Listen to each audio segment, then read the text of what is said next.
नमस्कार सर्वांना. आज मी तुम्हाला स्ट्रॉबेरीच्या एका रोपापासून किती रोपे तयार होतात ते दाखवते. हे एका प्लांटपासून मी स्वतः 3 ते 4 प्लांट बनवले आहेत. हे पहा तुम्ही, हे रनर आहे. त्याच्या पुढं परत एक रनर सुरू झाला आहे. हे जे मोठं पांढऱ्या कुंडीतलं दिसते ना, ते एक रोप होतं. ते मी ब्लॅक कुंडीमध्ये त्याचा रनर चिपकवला की ते छान सेट झालं. त्याच्यामुळे आपण आता हे कट करूयात. ते कशाहून लक्षात आलं आपल्याला हे सेट झालं आहे म्हणून, कारण त्या प्लांटच्या पुढे एक रनर सुरू झालं.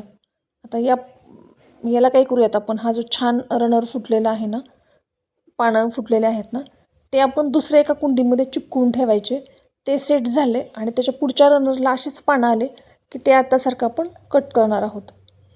हे मी आपलं जे फ्लोअर क्लीनर जे असतं फरशी पुसायचं, त्याच्यामध्ये मी पाणी भरून ते एक प्लांट घेतलेलं आहे. त्याच्यामध्ये माती भरून आता त्याच्यामध्ये आपण ते सेट करून घेऊ.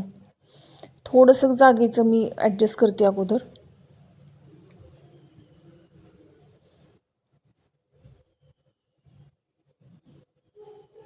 आता हा रनर मी या कुंडीमध्ये, थोडंसं पाणी जास्त झालं आहे, मी थोडं माती ओली करण्यासाठी पाणी घातलं होतं, पण थोडं पाणी जास्त झालं आहे. आपण अगोदर ते पाणी कमी बघा, त्याला कसे मुळे आलेत. प्रत्येक रनरला अशा जेव्हा खालून मुळ्या सुरू होतात ना, तेव्हा तो लावायचा आपण.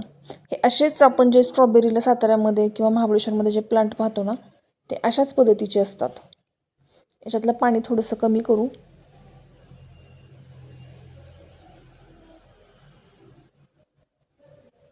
एका मदर प्लांटपासून आपण अनेक रोपं तयार करू शकतो. नर्सरीमध्ये किंवा बागेमध्ये हे असेच प्लांट तयार करतात. याच्यामध्ये थोडासा मोठा दगड लागला मला, तो काढून घेऊयात.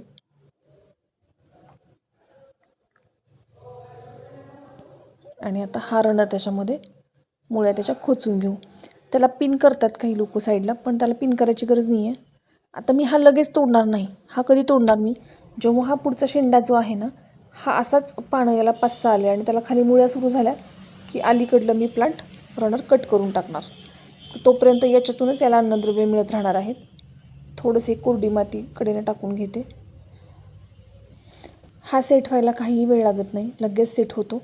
हा जेव्हा सेट होईल तेव्हा मी हा कट करताना आणि पुढचा रनरपासून ह्या प्लांट बनवताना पण तुम्हाला एक मिनी छोटा व्हिडिओ मी पाठवेल, पाहतो तुम्ही. हा एक पुढे येणार, ह्याला पाणी येणार, परत तो दुसरा, असं मल्टिप्लिकेशन होत जातं या झाडांचं स्ट्रॉबेरीच्या. ह्यांनाही बी फार केअरची गरज लागत नाही. आता हे इकडे बघा, एका कुंडीमध्ये परत 2 रनर झालेले आहेत. हे त्याला मुळे दाखवते मी तुम्हाला, किती क्लिअर दिसते हे काही आयडिया नाही आहे, पण मुळे आलेत. माझं मेन मदर प्लांट आहे ते पांढऱ्या कुंडीतलं. आणि दुसरे एक रनर दाखवते, त्याला छान कोंब आलेले आहेत, म्हणजे मुळ्या छान सुटलेल्या आहेत.